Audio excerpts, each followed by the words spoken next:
अब आप लोग शांत होकर बैठिए। शुभ संध्या। हमें सबसे पहले अपने मातृभूमि के प्रणाम करे छिए। यहाँ पे उपस्थित सारे लोगों के नमन करे छिए। हमरो नाम शुभम कुमार छे। हमरा ठेठी उतना अच्छा ना आवे छे। मम्मी के मैं 1 महीना पहले बोलिए कि अहाँ सारा चीज हमरा दिल के, बट लेकिन हमरा अपना मातृभाषा नहीं सीखल के।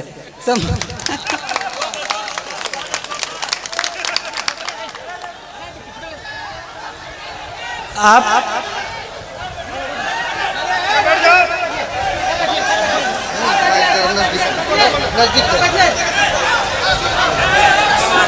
ठेठी मैथिली का एक बोली है। आप अपने बच्चों को सारा लैंग्वेज सिखाइए। आप ठेठी भी सिखाइए, हिंदी भी सिखाइए और इंग्लिश भी सिखाइए। आप लोगों को लगता होगा कि मैं ऐसे ही बोल रहा हूँ,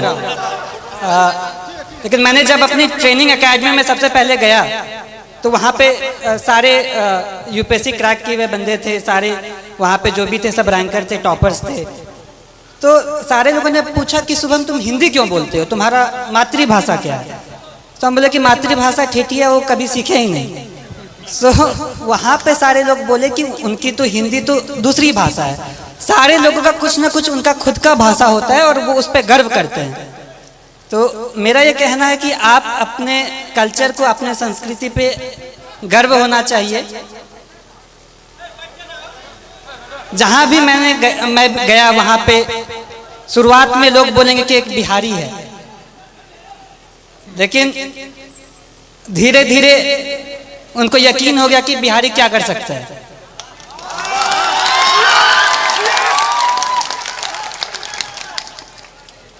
वो बोला कि बिहारी ऐसे बोलता है। बोला गुजराती भी तो अपना अलग भाषा बोलता है। कभी साउथ वाले लोगों को देखा कैसे हिंदी बोलते हैं। सो मेरा ये कहना है कि अपने पे आपको कॉन्फिडेंस होना चाहिए, आत्मविश्वास होना चाहिए, अपने पे गर्व होना चाहिए। जब आप अपने को जान पाएंगे तो ही आप अच्छे से अपने लाइफ में कुछ कर सकते हैं, क्योंकि फिर आप अपना 100% देंगे। मैं जो भी हूँ वो मैं अपने परिवार वालों की वजह से हूँ।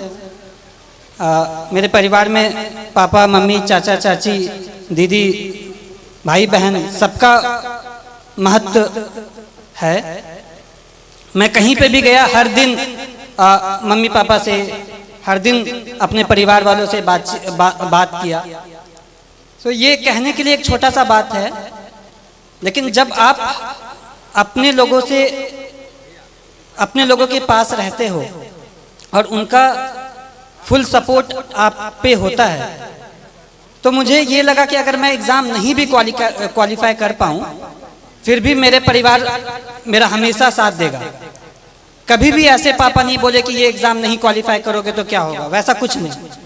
तो ये बहुत बड़ा रोल प्ले किया मेरे सक्सेस में। एग्ज़ाम के हर घड़ी में, हर स्टेज पे मैं ये बोला कि पापा इतना मुश्किल है, मुझसे नहीं हो पाएगा। लेकिन पापा कहते थे कि नहीं, तुम कर सकते हो। तुमको जितना विश्वास तुम पे है उससे ज़्यादा मुझ पे तुम पे है। तो ये सपोर्ट जो है वो बहुत यूनिक रहा, वो बहुत अलग किस्म का सपोर्ट रहा। और दूसरी बात जो पापा कह रहे थे कि चाचा भी कह रहे थे कि घर का माहौल अच्छा होना चाहिए। तो अभी तक मैं एक इंसिडेंस मैंने नहीं बताया है कि मुझे असल में मोटिवेशन कहाँ से मिला। एक बार ऐसा हुआ कि पापा को याद भी नहीं होगा, बालदेव दादा मेरे घर पे आते हैं। वो अपनी बेटी की शादी के लिए कुछ 3000 रुपये पापा से उधार पे लिए होंगे, और उनकी बेटी की शादी पापा यहाँ मंदिर में कराए थे।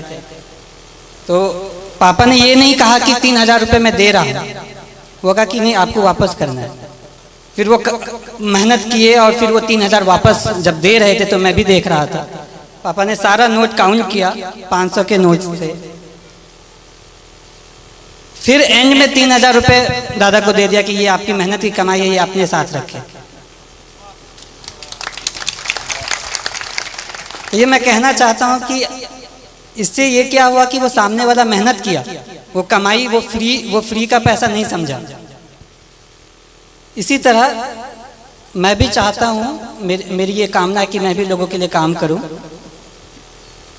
एक बार रिजल्ट आ जाना बड़ी बात होती है, लेकिन उससे बड़ी बात है कि लोगों के आशाओं पे खड़ा होना।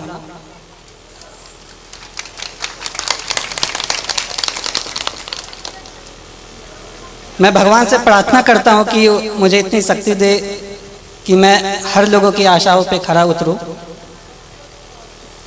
इसके अलावा आप जो भी रहें, लेकिन सबसे पहले आप आदमी अच्छा बने।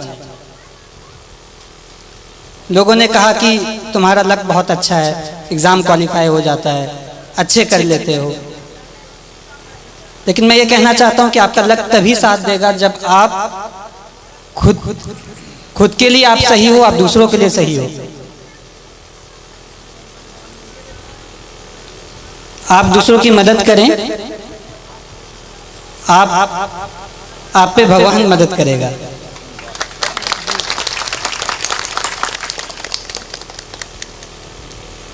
छात्रों के लिए मैं ये कहना चाहता हूँ कि जैसे बचपन में मुझे लोग कुछ कहते थे कि बहुत जिद्दी है, मैं अब कहता हूँ कि जिद्दी है तो ठीक है, मैं ये करूँगा, मैं करके दिखाऊंगा। ये जिद भी बहुत अच्छी चीज़ है।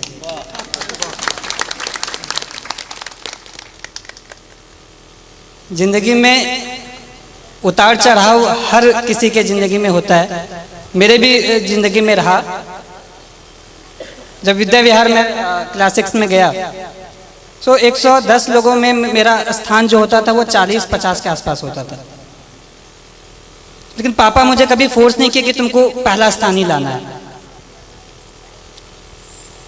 क्लास 6 में ऐसे ही रहा, 7 में भी क्लास 40 के आसपास ही रैंक रहता था। क्लास 8 में किसी ने मुझे कह दिया कि शुभम बहुत लकी है, 40 के आसपास रैंक आता है, सेक्शन ए में चले जाते हो। विद्याविहार में ये रूल था कि टॉप 40 वाले को सेक्शन ए में रखते थे। तो फिर मैं ये सोचा, मैंने प्रण लिया कि मैं ये करके दिखाऊंगा कि ये बस लक नहीं है, मैं मेहनत करूंगा।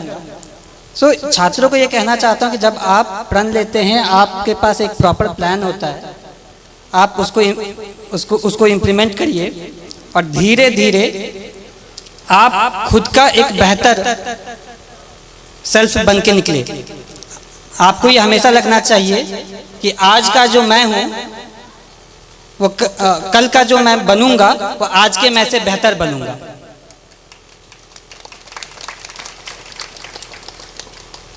जिंदगी बहुत चीज़ सिखाती है, संघर्ष बहुत चीज़ सिखाता है, और लाइफ के हर फेज में हमारी कोशिश ये रहती है कि मैं अपना एक बेटर सेल्फ बनूं, मैं इससे भी और अच्छा बनूं, और मेरा भी यही रहेगा। लास्ट में मैं एक पंक्ति बोलूँगा कि कर्मण्ये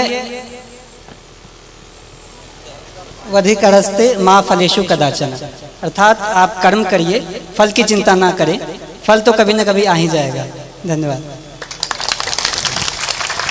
शुभम कुमार को बहुत बहुत धन्यवाद और को उसके जीवन की शुभकामना के लिए धन्यवाद कहना चाहता हूँ कि आप लोग इतनी की तादाद में यहाँ आए, मुझे बहुत अच्छा लगा। एंड इतने सारे लोग इतनी अच्छी बातें कही।